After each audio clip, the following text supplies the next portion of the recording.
Rast келбедиң бе? Келдим. Апа, чачың түзбү? Чачың бүгүн аябай сон болду. Жака түзбү? Түз. Болду анда. Апа, мен бүгүн сизди какшатпай, мындай аябай жакшы бала болоюн деп атам. Эмне болуп атам? Түшүңө кириптирмин бе? Жок, түшүмө кирген жоксуз. Өткөндө бир апа мени көчөдөн кармап алып айтты. Ай, бала деди. 6-күнү кечинде сени дайым көрүп атам. Жанагы алтындай болгон апаңды эмне эле какшатасың дейт. Урушпадыбы мени? Мына рас эле урушуптур. Ана Булар мен- ойлошот да, булар могу дагы жанагы келиним дагы мунун болушары жок депчи. Мына менин болушарым мына эти көбүлтөр экранын ар жагында отурат. Ана мен дароо түшүндүм дагы, айттым. Бүгүндөн баштап, апа, мен жакшы бала болоюн деп атам. Сиз эмне десеңиз, ошону кылайын деп атам. Сиз айылга барабыз десеңиз, айылга баралы деп атам. Мал багабыз десеңиз, мал багайын деп атам. Кагылып кетейин дерим. Мен ошон үчүн 6-күнү кечинден ушундай чыдамсыздык менен күтөм да. Анткени силердей адамдар бар экенин мен жүрөгүм менен сезем. Анан ошондуктан ушундай адамдар бар экенине ишенгенимен дайыма жакшы конокторду чакырганга аракет кылам. Бүгүн ким ырдайт? Бүгүн апа ачылышта бир сонун ырчы менен сонун ырды камдап койдум. Жанара Туратова деген супсулуу кыз элдин баарын жылмаюуга чакырат экен. Көрдүңүздөрбү? Булар оңолуп келе атышат. Анда жылмайып отуралы.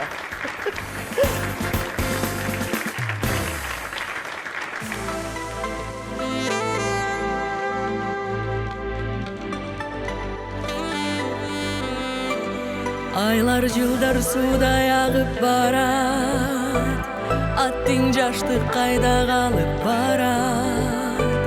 Анткен менен жашоо барган сайын жагып барат. Сүйлөдү деп бири ыйлабагын, сүйбөдү деп бири курабагын. Жарашат сага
кирип кетейин десе, жанат меле имерилип, чай куюп, тиги коропоролор ушуп барасаң, жана Нур Чолпон меле сен жалт карайт.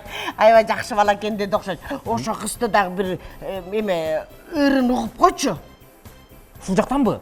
Анан убутум каяктан укмак эле? Жо, мен эле угаймбы, же эл менен чогуу? Сагырдайт анан бирок деген эме. Сени мага магылып аткан кызматыңа сүйүнүп, Нур Чолпон сагарына ырдап берем деп атат. Номерин берип койбойт белеңиз. Жөнтүп чыгытам сен бала чагың. Эл менен чогуу угалы,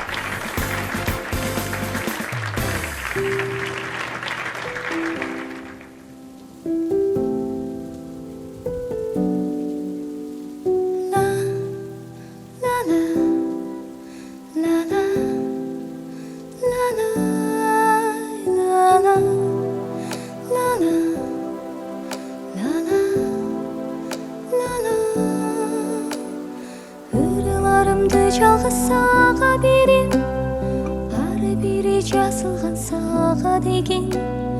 Бир болу бақыт келбесе да, бир болуну дайым самай берем. Сезимимди балай албасаң да, бир гана өзүңө арнай берем. Сенден жакшылары жолукса да, бир гана өзүңнү каалай берем. Сурмасы жок сенин көздөрүңдүн, мааниси жок сенин сөздөрүңдүн. Сезимимди түшүнө албасаң да, бир гана өзүңдү жакшы көрөм. Ла ла ла ла ла ла ла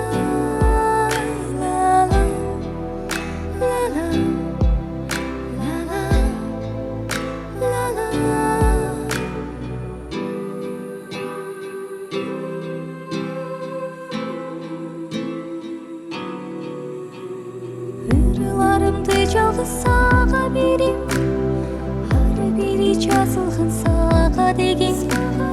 Бир болуу бақыт келбесе да, бир болууну дайым самай берем.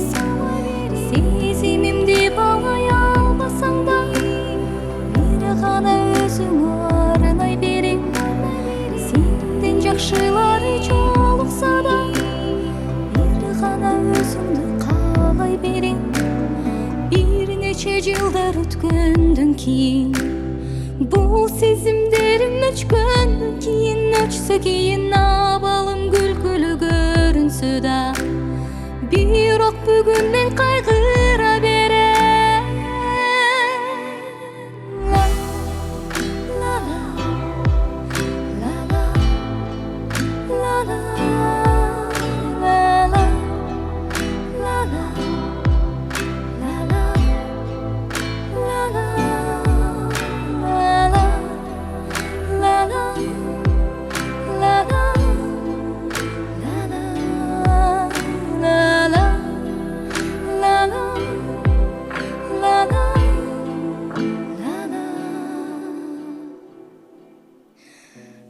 Ырыларымды жалғыз саға берем, ары бери жазылған саға деген. Бир болуу бақыт келбесе да, бир болууну дайым самай берем. Сезимимди балай албасаң да, бир гана өзүңө арнай берем. Сенден жакшылары жолукса да, бир гана өзүңдү каалай берем. Бир гана өзүңдү каалай берем. Бир гана өзүңдү каалай берем.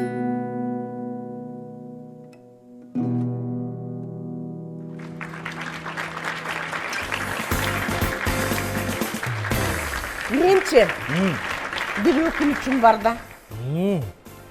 Мына бала кезде аябай эмеге кызыктым, бийге. Эн атам жөнөтпөй койду. Андан кийин биздин бир класста айланайын бир кыз пианино чертчү.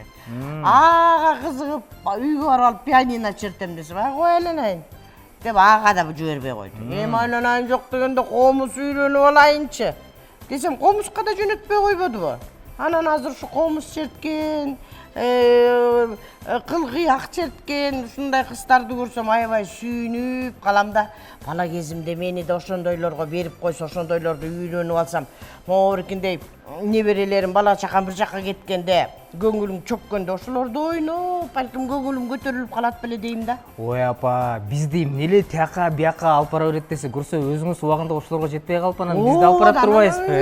Билбегенди силер билсин деп атпаймынбы? Ардактуу ата энелер, эгер сиз дагы үйдө балаңыз, кызыңыз же небереңиз кайсы бир кружокко, кайсы бир инструментти үйрөнүүгө бир далалаты болсо, каалоо тилеги болсо, кийин ушундай апама окшоп өкүнүп калбаш үчүн жибериш керек, алып барыш керек. Бирок апа, азыр сиздин өкүнүчтү бат эле жоёбуз. Сиз каалаган инструментти угам десеңиз, каалаган музыканы угам десеңиз дагы баары даяр го ушул жерде. Ким? Курмангаз Азыкбаев оркестр адам келип калыптыр бизге. Жакшы болот. Мына маанайымды эми көтөрдүм.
Негизи жашоодо мындай да, 5 балаң болот, 10 огу, экөбү, бирок негедир ошолордун арасынан бирөөнө негедир жүрөгүң өтө эле жакын болот да.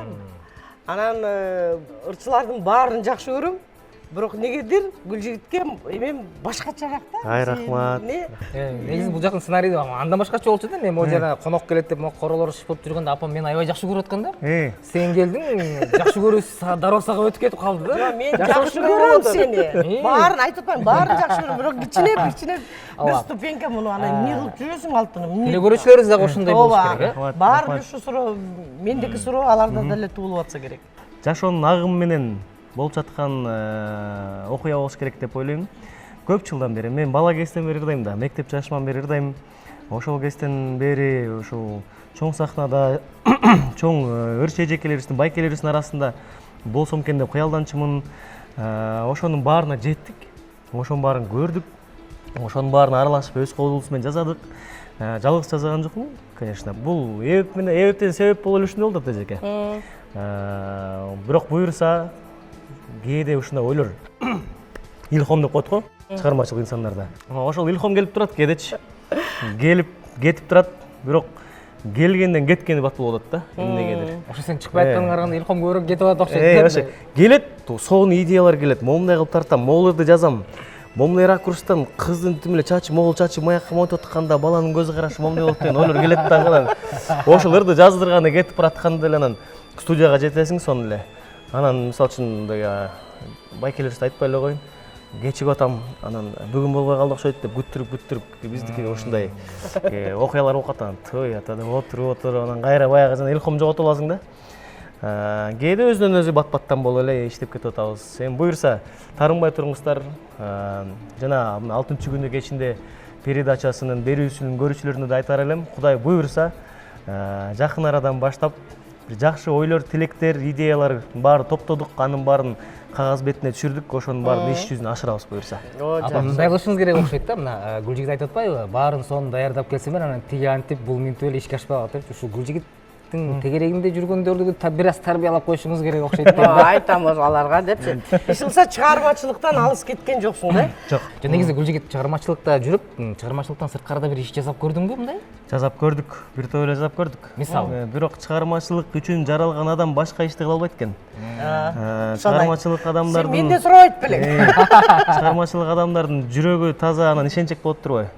Анан тегерегиндегилер эле алдап соолап, тиги ишиңди кылдырып алып туруп эле анан акырын четке чыгарып коюшат экен. Ошол 1-2 жолу күйгөндөн кийин ам ойлоп калдым, баягы чыгармачылыкка жаралган инсан болгондуктан кийин ошол билген ишиңди эле жакшы аркалаш керек го. Бул нерсе тууралуу көз караш, философский көз караш аябай терең болуп кеткен меники.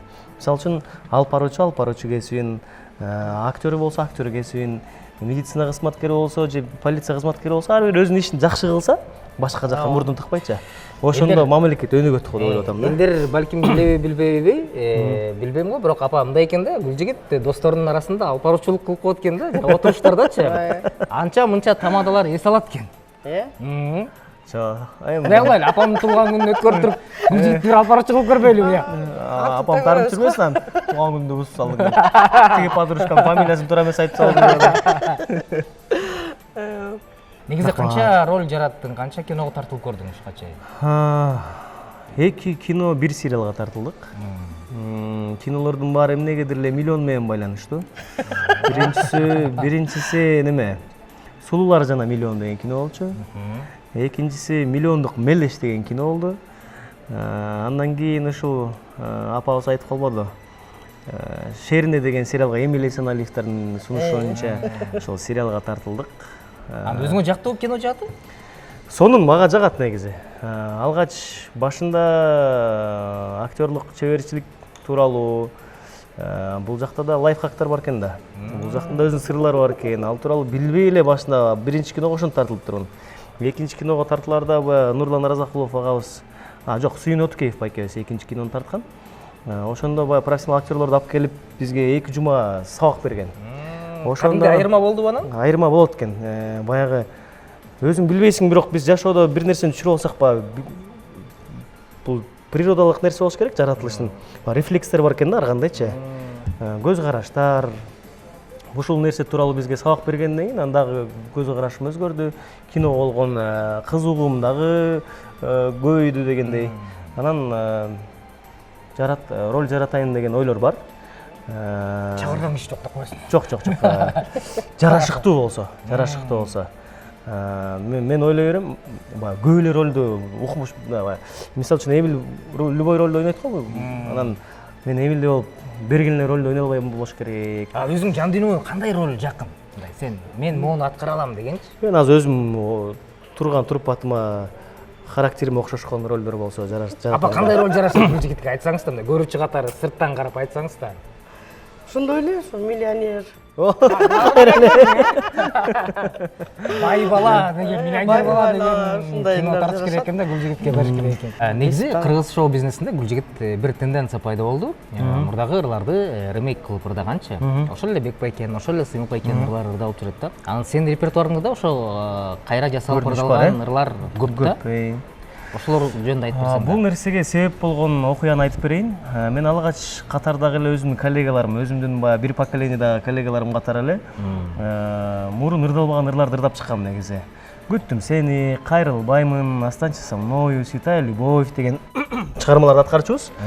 Анан кийинчерээк жана Евразия жылдызы деген конкурсу башталып ошого катышып калбадымбы? Анан ал жерден көбүнчө ушул оор басырыктуу биздин классикага айланып бараткан кыргызымдын залкар инсандары жазган чыгармаларды аткарууга туура келди. Мисалы үчүн Жамгыр төктү. Ошол жактын конкурстун талабын алайык, э? Ооба, конкурстун талабын алайык. Эми конкурс болгондон кийин ал жакка баягы келбетиңди көргөзүш үчүн барбайсың да, сулуулугуңду көргөзүш үчүн. Үнүңдүн сулуулугун, үнүңдүн чоңдугун, мүмкүнчүлүктөрүн көргөзгөнгө барасың. Анан ошол мүмкүнчүлүктөрдү көргөзүш үчүн биздин ушул айтып атпаймынбы, классикага айланып бараткан бир күчтүү чыгармаларды көргөзүш керек болду. Ошолордо ошол конкурсту аткарып ошол конкурс трансляция болуп туруп 2 айдай чет жакта жүрдүк. Анан ошол конкурс аркылуу мени тактап айтканда кыргыз эли көбүрөөк таанып баштады. Анан ал жактан келгенден кийин интервьюларга көп бардым. Анан кыргыз элибиздин, аталарыбыздын, байкелерибиздин, апаларыбыздын сунуштары көп болду. Сага ушул эле жанр жарашат экен. Сен жана чартаңбай тээп жаш балдардын ырын ырдабай эле койчу. Ушундай оор басырыктуу ырлардан ырдасаң, мисалы үчүн Рыспак Абдыкадыровдун Жолу карабын билген менен, мисалы үчүн, же болбосо дагы бир чоң бай эски чыгармаларын аткаргыла деп калды. Анан ошол себептен биз бай элдин сөзүн четке какпай макулдуу эле ошол жанрда көбүрөөк оор басырыктуу ырларды аткарып калдык. Демек сен кандай болушуң керек, кандай ырларды ырдашың керек, көрөрмандарың чечип берди да. Чечип берип, жол көрсөтүп берген турбайбы? Баладай болуп угуп калган жакшы, угуп калдың, өнүп өсүп Сен дагы жылдыз ошентип мени угуп атпайсың. Бул жигит анан сени чындап эле баягы конкурстардан, чет өлкөдө Кыргызстандын намысын коргогон иш-чаралардан көбүрөөк эл билип калды. Анан дагы да ошол нерселерди кайталап, дагы бир конкурстарга баруу деген пландар барбы? Конкурстарга барайын деп бир топко чейин ойлонуп жүрдүм.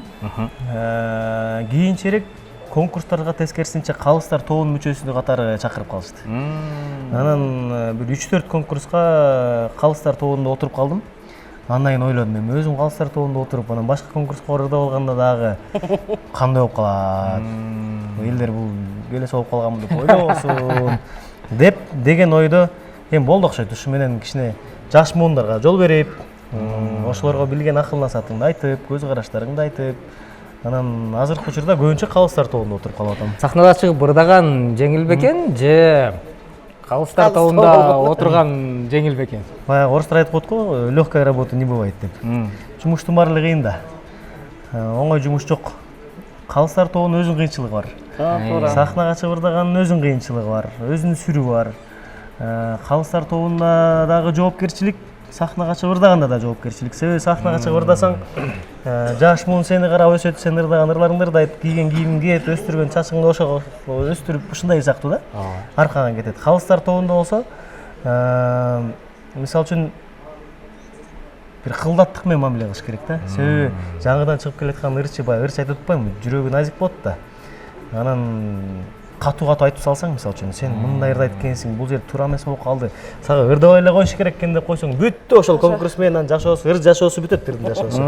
Ошондуктан ал жагын да караш керек. Же эгерде андай болуп бүтпөсө дагы ал тырышып дагы чыккан болсо, кийин аябай жакшы жылдыз болуп кеткен болсо, дагы ыңгайсыз болуп каласың да. Кезинде ушуну айтты эле деп. Андай да болгон да. Мен баягы конкурстан жаңы эле келип, жана 2012-жылы, 2013-жылы бир конкурска чакырып калышты, калыстар тобу катары. Аябай жашмын, өзүм жаңы эле конкурстан келген балам. Анан бирок ал жакта менден да жаш өспүрүм балдардын конкурсу экен. Ошол жактан атын айтпай эле коеюн, бир ырчы айым бар. Бүгүнкү күндө эстрадада ырдап жүрөт. Ошол бүгүнкү күнгө чейин көрсө айтып берет. Гүлжигит байке сиз мага ошондо деген 4 деген упай коюп, анан мен ырдасам, ырдабай эле койсомбу деп, анан кийин өзүм жеңип ырдап кеттим. Сизге ошондо таарынып жүргөм, азыр таанычым жазылды дейт. Мына ошол баары бул жашоодон алган баягы эмелер болуп атпайбы? Пример, живой пример болуп атпайбы? Мына азыр көп жаш ырчы балдар өздөрү ыр жазып, сөзүн жазып, оонун жазып, ушундай да таланттары бар экен да. Сизде да барбы? Андай таланттар, мен жана өзүм девизим бар да. Ар бир адам өзүнүн жакшы билген ишин жакшы кылыш керек депчи. Анан мурдумду тыга бергим келбейт. Сөз жазып, оон жазып, бирок кээде отуруп баягы ошол нерсеге аралашып жүргөндүктөн кийин мен да жазып коем. Оон жазып коем, сөз жазып коем. Сөздү негизи бала кезден эле жазчумун. 7-классыман бери эле тиги самолет кайда учуп барасың? Жаның ала кет, Касейиндин баласын деп ырдачумун. Сөздөр чыгарып калчумун. Анан чымындар жөнүндө, чычкандар жөнүндө эсе кылып көргөн нерсемин баарына сөз жаза берчүмүн. Бирок кийинчерээк ырдаганым көбүрөөк элге жагып кеткен деп ойлонушту. Ошол жакта жаатта жүргөндөн кийин тигил талантымды жөн эле коеюнчу, көргөзбөй эле коеюнчу деген ойлор болду. Ошол кезде жазган ырларың эсиңдеби? Мындай бир 1-2 сабын, бир куплетин айтып көрбөйсүңбү? Бул поэзияга өтө жакын да балам, жанагы ушундай сынчы да. Чымын чиркейлер жөнүндө кандай ыр жазды болду экен деп ойлонуп кетип атам да. Жок, мен ошону уялып жүрдүм кийинчи. Чымын жөнүндө эмне бар сага жазып деп, кимдин иши бар деп ойлоп, анан бир күнү Ошко учуп бартам. Анан алдын ала YouTube'дан тиги Элмирбек Иманалиевдин ыр саптарын көчүрүп алгам. Ошону угуп баратсам, ал киши деле чымын жөнүндө жазыптыр. Анан ошондон кийин уялбай калдым да. Бүгүнкү 60 күн кечинден чыгарылышын бир эксклюзив кылып туруп, Гүлжигиттин буга чейин ырларын угуп келсеңер, мында поэзиясына кезек берелиби? Аны үчүн мен 7-класста блокнотумду алып келишим керек. Азыр жокпу, эсимде жокпу? Эсимде жок. Анча-мынча бар, бирок азыр калп айткым келбей атат да. Азыр жамактап коюшум мүмкүн, бирок жакта башкача болуп калса уят. Анда мындай кылабыз. Кийинки апам конокко чакырат го дагы. Ошондо ошол Дептерлериңди ала келесиң. Дептерди ала кел. Уят го. Жок, алып келсең, анан уят эмесин бияктан элдер менен чечип алабыз биз. Сен алып келе берсең, анда эмне кылалы апа? Ыргалуу, Гүлжигит ырдаталуу. Конокторубуз кудулдар келсе жакшынакай күлкүсүн тартуулап кетип атат. Сен болсо Кудай буйрса бир жакшынакай Ооба. Чыгармаларды тартуулайт. Жаңыбы? Ошол жазган чыгармалардын акыркыларынын бири Кучактачы Тарынчагым деп аталат.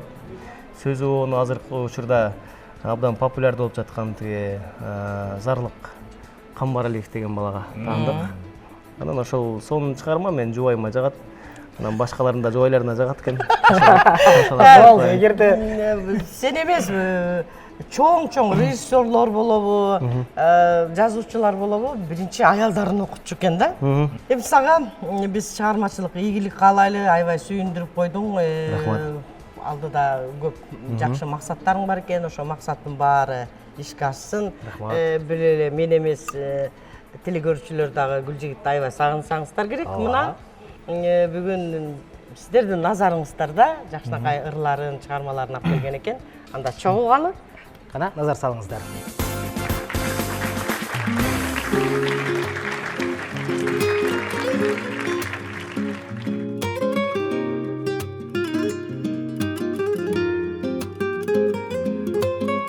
Gözüңдүн жашы даяр көлкүлдү толуп калат, тамчылап эрийиңе. Сөздөргө болор болбос көңүлүң чөгүп калат, таң калам сезимиңе. Көгөргөн тарымчагым, көзүңдөн арчы жашым, мен сенин жаныңдамын. Кучагым сага ачык, жүрөктөр жакындашып, чечели акылдашып. Кучактачы эрип кетсин толгон тарынычың, тарасын сагынычың. Кучактачы кулагыма кечирдим сени деп, акырын шыбырачы.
качы.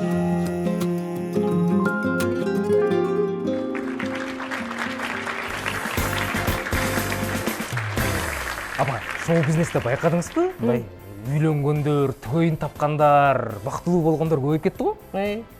Ошолордун катарында ким бар экен дебейсизби? Ким бар экен? Алтынай Асанбекова бар экен. Ай, эмне болуп аттыр? Сүйгөнүп таптыр, сүйүп аттыр. Ай, жакшы да. Бакшым мындай эргиде жүрсө керек да. Буга чейин гитарасын эле кучактап жүрдү эле, эми болду сүйгөнүн кучактап калат экен. Жакшы. Бакыт каалайлы, урматтуу телегөрүүчүлөр, анда чогуу каалайм.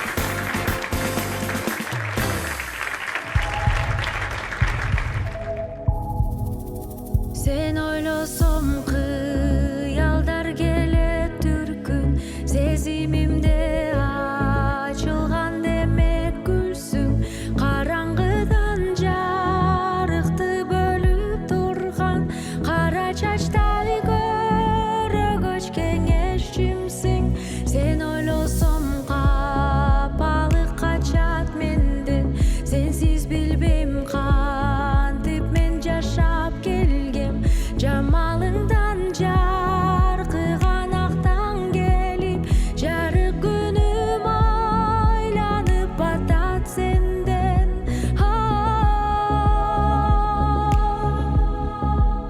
Жаштык менен чыгарчу бүтүн көптүр, жан адамың келчү жол күтүлбөстүр. Жадырашып талайлар жүргөн менен, жан дүйнөмдү сенчелик түшүнбөстүр.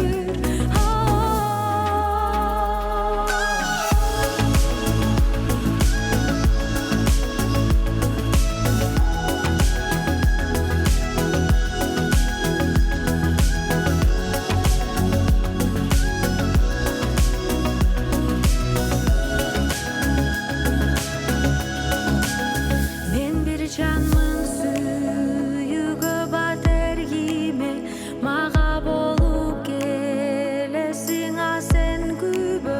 Кудай сени энчилеп берген окшойт, карам бол деп ыр жан дуа бендиге.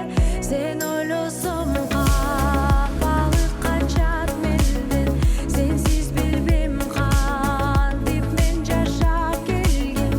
Жамалыңдан жаркыган актан келип, жарык күнүм айланып атат сенден.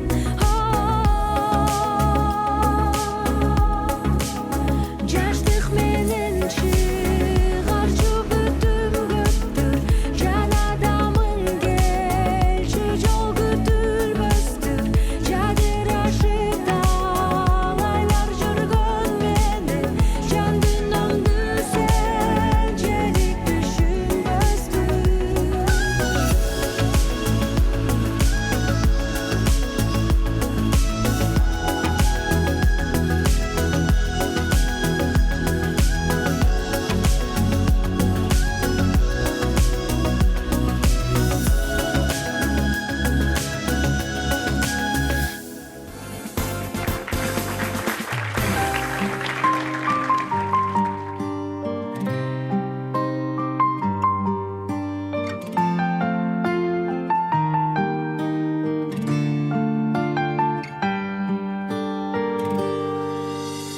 Жанымдын таба албай керегин, көңүлгө сыркатып келемин.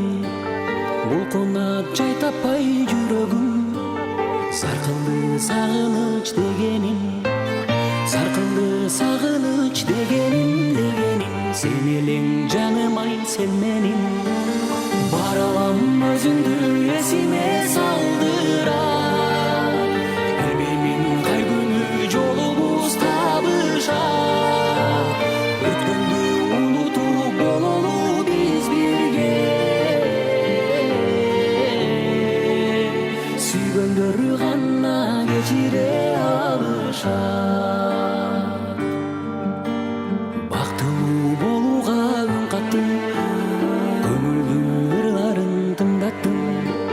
Сен сүйгөн эң назик жүрөктөн, коштошкум келбейт эч кымбатым.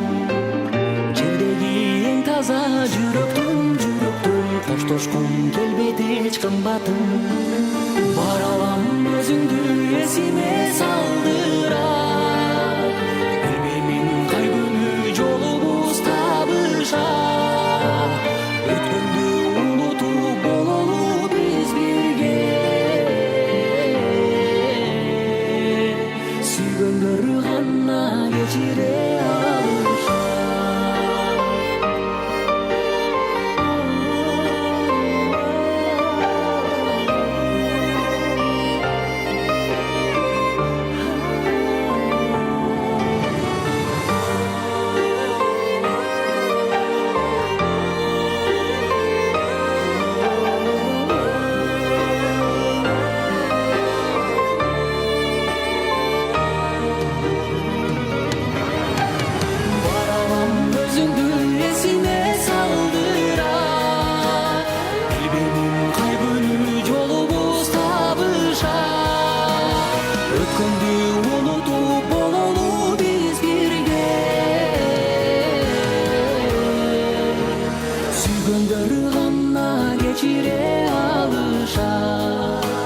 Сүйгөндөр гана кечире алышат.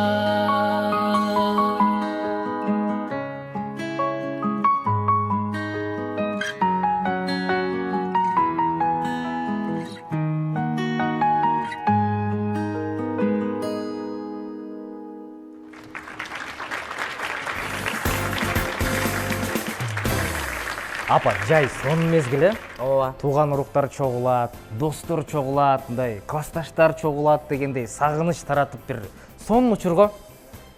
Ооба да. Айрыкча бул жашоодо көп дос күтөт экенсиң да. Бирок ошо достордун арасында дагы бир достор болот экен. Достун досу дегенби? Достун досу болот экен. Шынса мен досторумду аябай жакшы көрөм. Ошо достор жөнүндө бир ырылгалы. Балким биздин теле көрүүчүлөрдүн арасында дагы бүгүн достор жолугуп жаткан чыгар, э? Ооба да. Баары чогулуп алып достор бизди көрүп аткандар. Жумагүл Райымжан кызы анда жакшы достор үчүн сонун чыгармасын аткарып жатсын.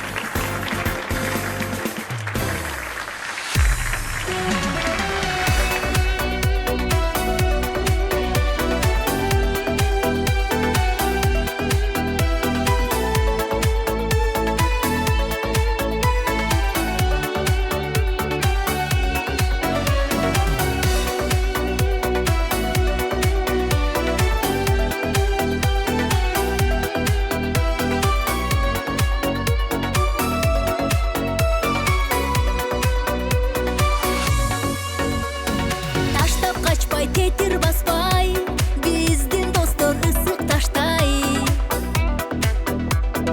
Ынтымакка демделгендей, дамы болсо ысык аштай. А бирок күндөрдүн бир ажайып күндөрүндө чартылдап кетти бизби чагылгандай. Коёбуз кантип биз араздашпай, сөздөрдө сөз талашпай.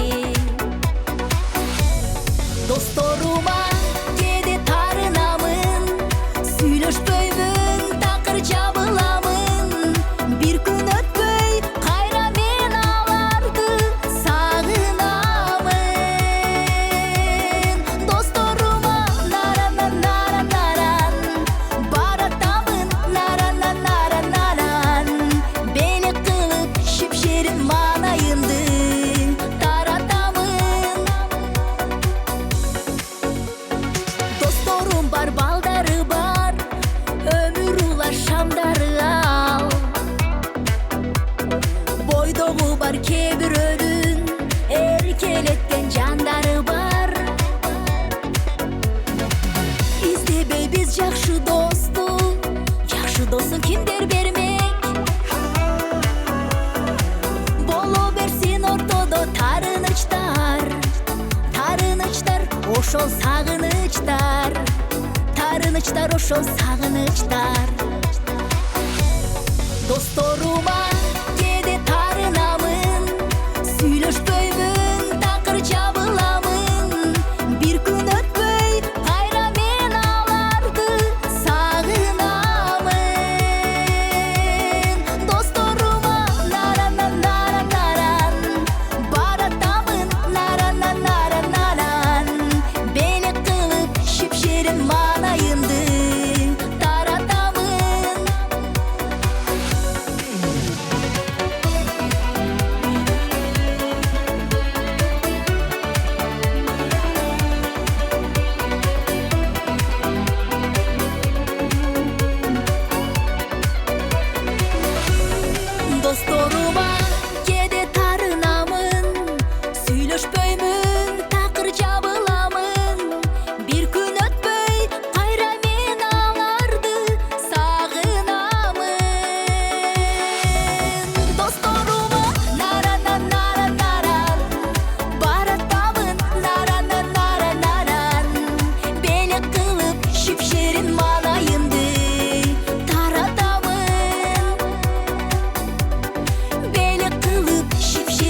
turdu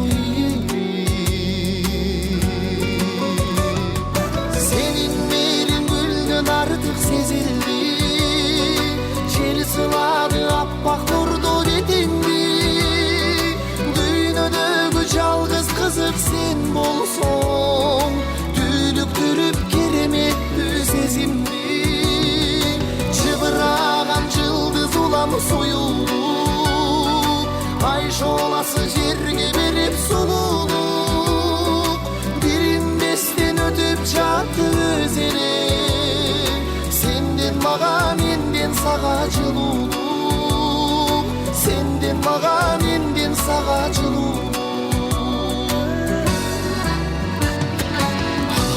çayda çıkıp çarkırar Alam durdu ağış tartıp жалдырар Makabattın cecaştıktın gücü büyük Turup turboz esmas bolup mağdırar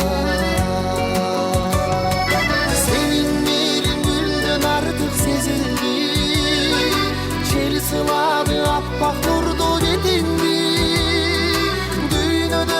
жалгыз кызык сен болсоң түүлүктүрүп кереметтүү сезимди чыбыраган жылдыз улам союлуп ай шоласы жерге берип сулуулук биrinбестен өтүп жатты өзене сенден мага менден сага жылуулук сенден мага менден сага жылуулук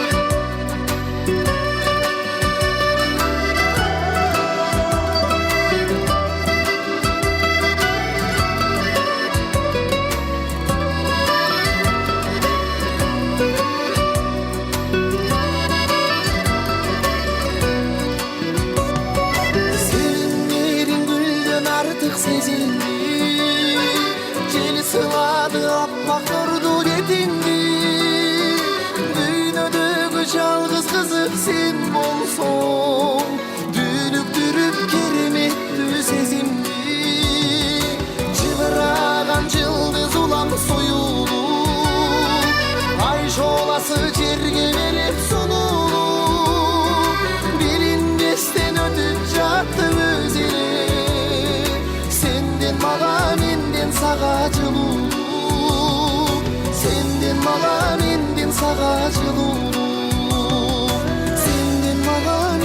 sağa жылуулук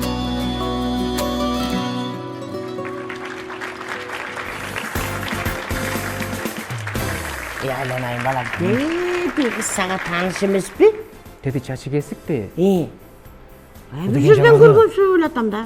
Асан байкенин баласы эмеспи, кыз эмеспи? Ой жок ата бул Асан байкеңдин кызынын чачы узунда бул кыркы. Ай бир окшоштур ойлотам да. Сага тааныш эмеспи? Жок, мага тааныш. Сизге тааныш эмеспи? Жок. Анда аны сиз тааныбасаңыз, мен тааныбасам, анда жок дегенде ошол темада бир ырыл койбойлу апа. Эмне деген? Алтынбек Кыдыралиев келиптир, сизге тааныш эмеспи дейт, балким ошонун ыры жөнүндө. Балким ошол жерге ырын уксак балким таанып каларбыз. Чакырчы тиреге кишини эме кылбай. Угалчы азыр апа, угалчы.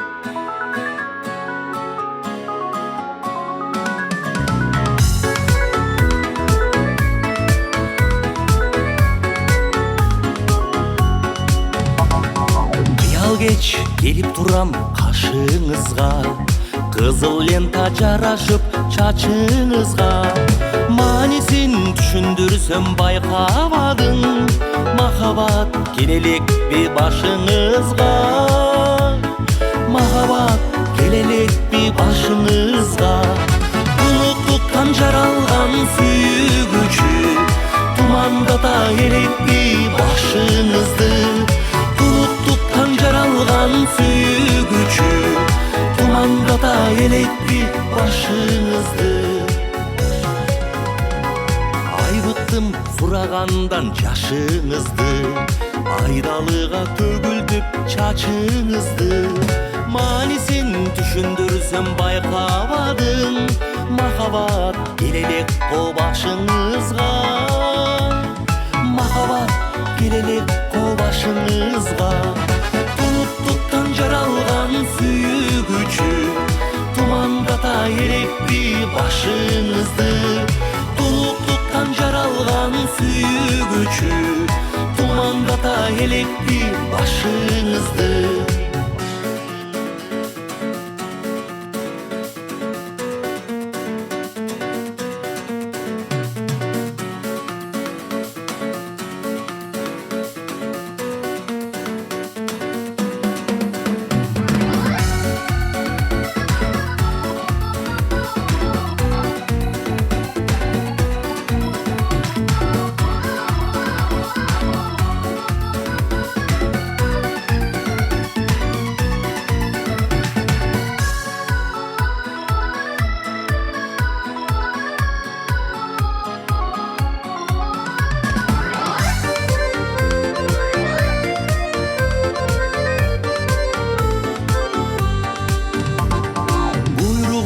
Махаббаттың жазылышта, бойдалам тике қарап сөз айтыштан.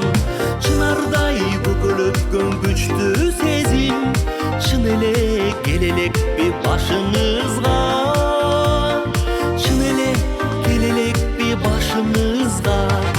Бұлттықтан жаралған сүйгүчү, тумандата элек бе башыңызды.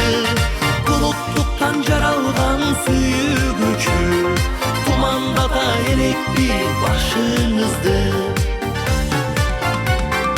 Амалсыз бийлеп алған акыл эсим, ардайым коштоп жүргөн жаштык кезим.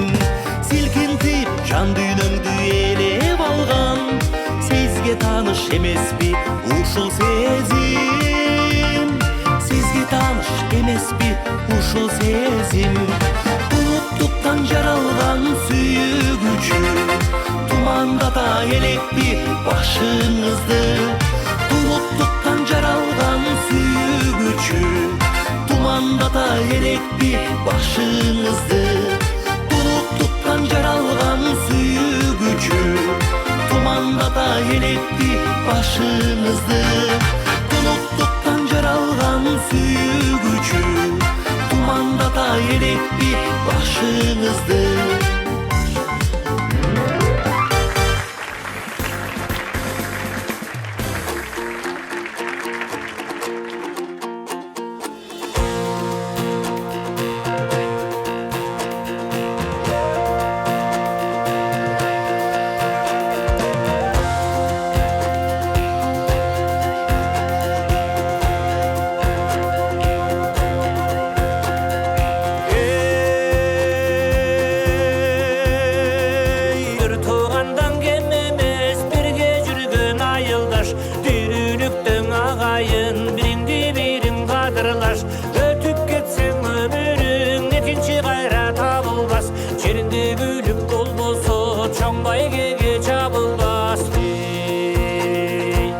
Çapasa çok olmaz, josunsuz adam olmaz. Kadırlaş bolup жүрбөсөң, адамдың адам сагынбас. Ору сыркы болбосо, жакындан адам карыбас. Сана тартып күйбөсө, сай-сайлап ишиң арыбас.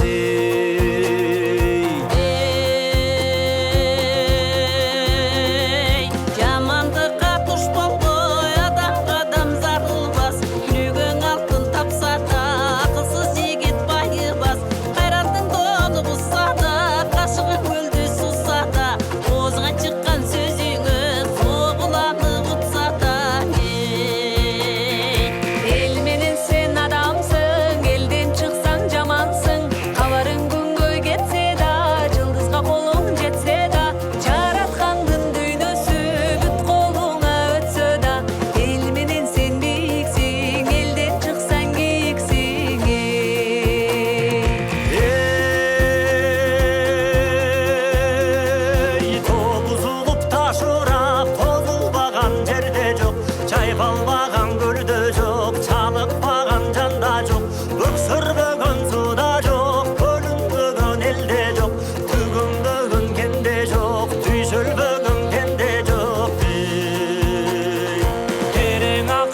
менен сен адамсың, элден чыксаң жамансың. Кабарың күнгө кетсе да, жылдызга колуң жетсе да, жараткандын дүйнөсү бүт колуңа өтсө да, эл менен сен бийиксиң, элден чыксаң кийиксиң. Эл менен сен бийиксиң, элден чыксаң кийиксиң.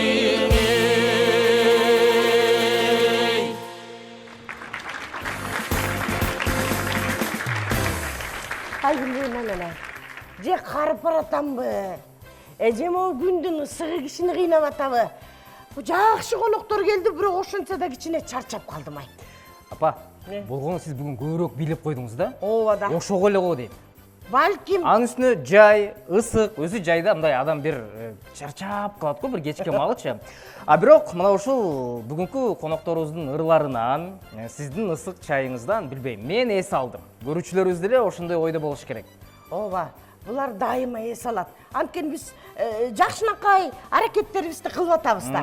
Анда эмесе эмки жолукканга чейин сак саламатта болуңуздар. Чын эле өзүңүздөргө чай бере берип, өзүм чай ичпей калыптырмын. Азыр мен сизге чай берейинчи. Ооба, жүрчү чай ичели. Жолукканга чейин. Көрүшкөнчө. Бол, бастар. Жүрүңүз.